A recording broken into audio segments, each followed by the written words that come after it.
Hey guys, quick video here answering some of your questions regarding the Subaru Thermo Control Valve lawsuit.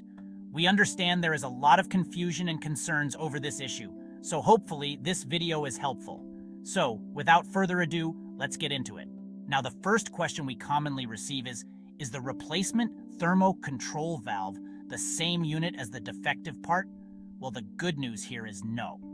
It's a redesigned part that reportedly resolves the previous problems experienced with the original Subaru TCV unit. So if you happen to have this part replaced by a Subaru dealership, you are getting the revised TCV. I know this has been a big concern for all that had the TCV replaced, feeling like you're driving a ticking time bomb, but rest assured, Subaru reportedly has fixed the issue. Okay, let's move on to the next question. Is Subaru covering the cost of the TCV replacement? We are hearing from some Subaru owners that yes, the cost of the part and labor is being covered.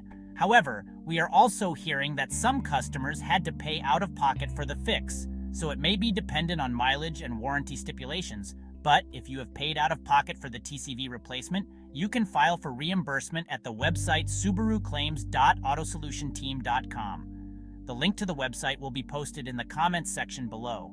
Okay, so let's get into the last and final question. What are the most common symptoms of a failing or failed thermo control valve? Well, there really isn't any warning signs. The thermal control valve will suddenly fail.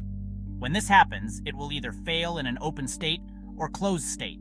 For many owners, the TCV will fail in a closed state, which leads to engine overheating, dash warning lights suddenly flashing, engine power significantly reduced, and all safety features become disabled.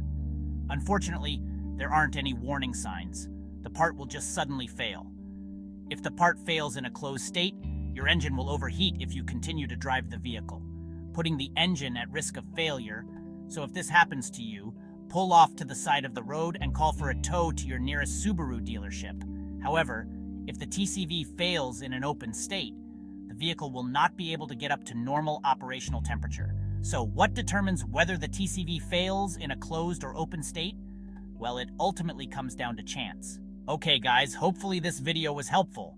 If you have any further questions, please post them in the comments section below or at our community forums. A link to the community site will also be posted in the comments section. And if you found this video helpful, please give it a like.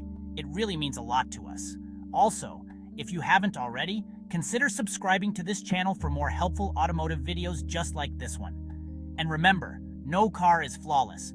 But what really counts is how the manufacturer steps up when problems arise. Until next time, guys, take care.